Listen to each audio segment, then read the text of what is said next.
Uh-huh. So you're trying to give feedback. Then the employee leans back, crosses their arms, and says, "So now this is all on me?" And just like that, the conversation changes. Now you have two problems: the issue itself and the reaction to it. Most new managers make the same mistake here. They push harder. And the harder they push, the more defensive the employee gets. Today in flight school, what to say when an employee gets defensive without making it worse. Hey, this is Elaine.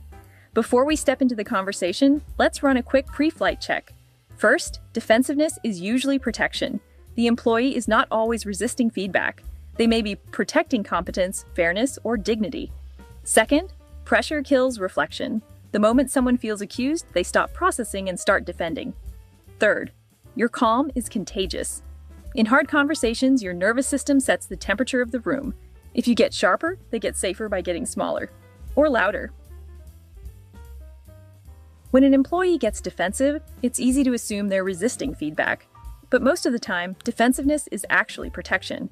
People naturally protect three things: their competence, their sense of fairness, and their dignity. If feedback feels like it threatens one of those, the brain moves into defense mode. So the goal isn't to push harder, it's to lower the threat enough that the conversation can become about learning again. When a conversation gets tense, most leaders focus on the words. But the real signal is emotional. Your nervous system sets the temperature of the room. Yeah, if you get sharper, the other person doesn't usually get clearer. They get safer by getting smaller, withdrawing, defending, or shutting down. But calm works differently. When you slow your voice and your pace, the other person's brain reads safety. And safety is what allows the conversation to actually move forward. And finally, quick body reset. Feet on the floor, one slow breath in, and a slightly longer breath out. Do that 3 times. As you exhale, you can think, steady. You don't have to feel amazing. You just need to feel steady enough to start. All right, let's look at how this usually goes when we don't have a plan.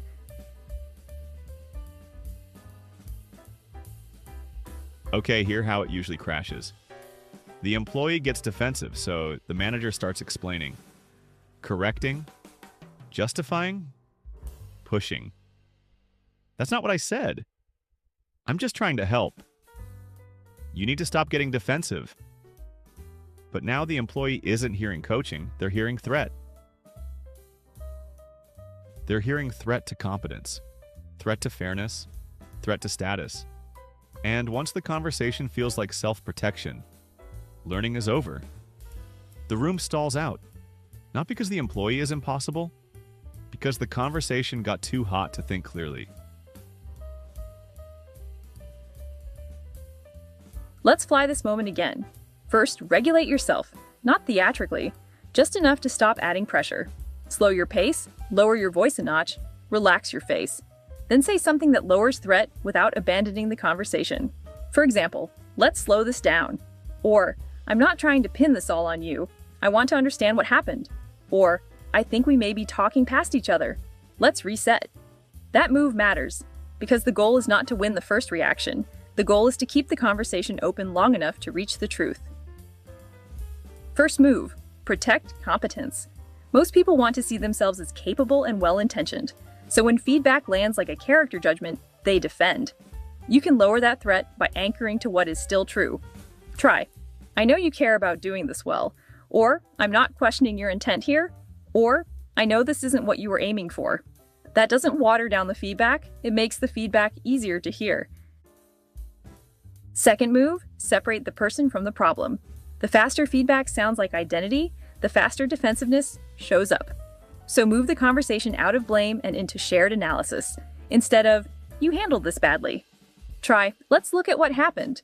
Or, this part didn't go the way we needed it to. Or, I want to focus on the gap here, not make this personal.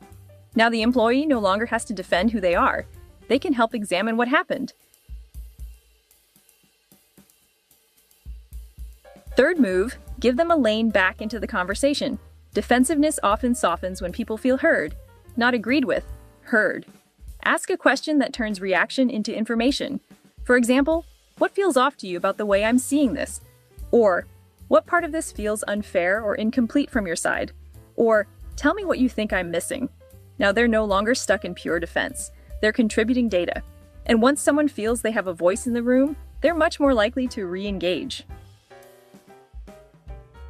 So if you want the short version, here's the in-the-moment script. Let's slow this down. I'm not attacking you. I want to understand what happened.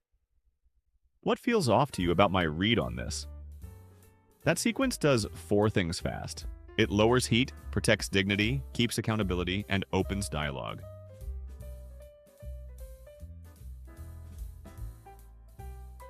When an employee gets defensive, don't push harder. Shift your approach. First, slow down. Lower your pace. Soften your tone. Calm keeps the conversation open. Second, protect competence. Most people aren't fighting feedback. They're protecting identity. Try. I know you care about doing strong work here. Third, ask for their side. What part of this feels off or unfair to you? That turns defense into dialogue. Defensiveness isn't the moment to overpower, it's the moment to reduce threat and keep the conversation alive. You're not supposed to instinctively know how to handle defensiveness just because you became a manager. But with a quick pre-flight check and 3 simple micro habits, slow down, protect competence, and ask for their side, you can turn a defensive moment into a productive conversation. If you want a 1-page version of this playbook, including the phrases and checklist, you can grab it in the link below. Save this video so you got it before your next tough feedback conversation. And in the next EQ Flight School episode, we'll break down why employees shut down during feedback. Hey, this is Elaine again. Thanks for flying with us. Let us know what leadership situations you're dealing with and what you'd like to see next. And if this was helpful, like and subscribe.